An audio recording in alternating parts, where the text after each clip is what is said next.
Joining me now, Congresswoman Jasmine Crockett, Democrat from Texas. She serves on the House Oversight and Agriculture Committees and is now national co-chair of the Harris-Walz campaign, which is pretty cool for you. Anyway, Congresswoman, it's good to see you. How do you assess the vice president's interview performance? And will "my values have not changed"? Is that going to be a mantra going forward? Oh, absolutely. Because first of all, we know that the alternative has no values. But no, I think it's most important that she kind of went through the process and got it done. Because I think that it's not really that the American people were saying, hey, this is what we want. It was more so the media is like, this is what we do, so we need you to sit down. But the reality is that she and Governor Walz have been working. They have been taking their message directly to the people. And I think that that's actually what adds the most value to this campaign. You see one team that wants to sit down and talk to either social media or traditional media all day long. And you see another team that says, no, we're going to come and meet you where you are. And then you can decide which one really has shown you that they are willing to do the work to earn your support. So here's the thing. Several of those interview questions, they were related to Donald Trump's talking points. And VP Harris has been criticized for leaving some gaps on policy detail. But do you get the sense she is saving those details for the September 10th debate? Yeah, the debate where we don't know if he's going to show or not. Yes. Listen, I think that that is something that the American people want to see.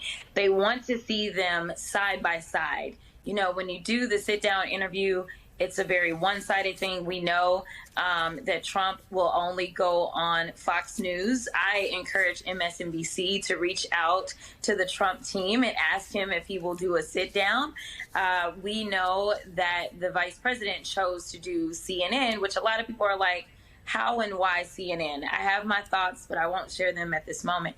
But I will say that seeing the contrast is what the American people want to see. When they are asked specifically, what are you going to do for the middle class? What are you going to do about housing? I anticipate that you will hear from the vice president when she says, I understand that you're struggling. I understand that you can't buy a home. And while I can't set the interest rate as the president of the United States, what I can do is make sure that I push for legislation that will offer up to $25,000 for down payment assistance for those first-time home buyers, while Donald Trump doesn't have a plan beyond helping out those at the very top, which is why he's fighting to get back in, because those tax Trump cuts are that's what they were. They were Trump cuts. They are going to expire in 2025. And so we know that he and his very rich friends are now going to start to have to pay their fair share. Let me just address one thing you said about MSNBC and reaching out for an interview. I will say he did speak with Dasha Burns, our colleague. It wasn't a sit-down interview. Actually, there's the proof right there. Yeah, she did extract, though, some interesting statements from him, and we've been working with those as well. But here's something else. This is from NBC's Yamiche Alcindor, who reports the vice president's debate plan is to keep calm and get under Trump's skin. And among the issues the VP might raise are Trump's failure to get Mexico to pay for the wall, his COVID response, his failure to come up with an Affordable Care Act alternative, his failure to pass a sweeping infrastructure bill, and the critical role that he played in killing a bipartisan border bill. So what's behind the Harris strategy on this? Yeah, I think that she wants to appear as if she is the adult in the room, and she is.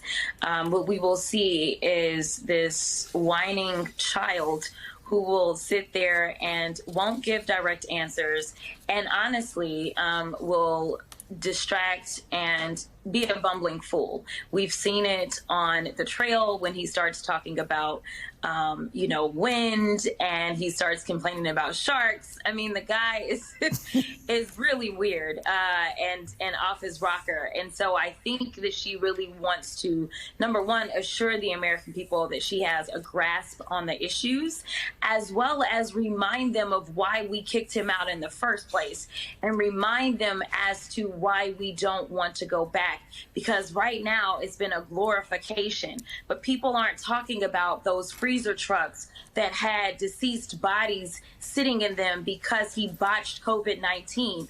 We're not talking about the millions of people that died. We're not talking about the reason that small businesses had to shut down was because he failed to acknowledge that we even had a pandemic going on and that he was telling people to inject themselves with bleach. What they don't want to talk about is how they lost all these jobs, or the fact that we went $8 trillion into debt in one term under Trump, because it was never about the rest of us. It was always about him and his friends. And so I think that the contrast will be clear, that she can remain cool in all situations, but also she will get to the facts. Let me ask you quickly about the latest polls, which show that Harris got a post-convention bump. She is leading Trump slightly. It is still within the margin of error. And the vice president appears to be performing strongly with likely voters 18 to 34, Hispanic and black likely voters, and likely voters earning under $20,000 a year. Does this help explain her focus over a couple of days this week in rural parts of Georgia?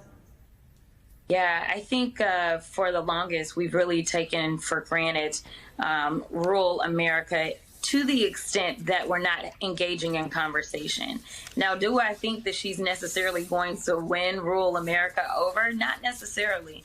But it is important that we acknowledge that there are Democrats, there are independents, and there are even Republicans that really understand that when we passed bills that brought about broadband access, that benefited rural America just as much, if not more, than urban America. Because as someone who lived in East Texas, I can tell you personally that we were always hoping that the tire plant didn't shut down, that the International Paper plant didn't shut down, that the chicken plant didn't shut down, because we know in some of these communities they are completely dependent upon a specific industry. But now, if you have access to broadband, then you can work from home too. We also know, especially in states like Texas, that our hospitals are shutting down in rural Texas because the Republicans that are in control refuse to expand and accept Medicaid dollars, and therefore our hospitals are shutting down. It is not fair that your life expectancy in rural Texas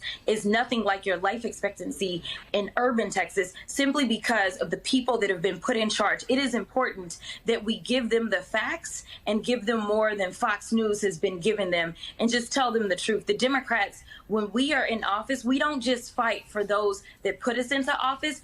We fight for all Americans. And so I think that it's absolutely important that they are taking their message to rural America and letting them know that when she becomes president of the United States, she will be a president for all Americans and not just some. Okay. Texas Congresswoman, our friend Jasmine Crockett. It's good to see you. Thank you so much.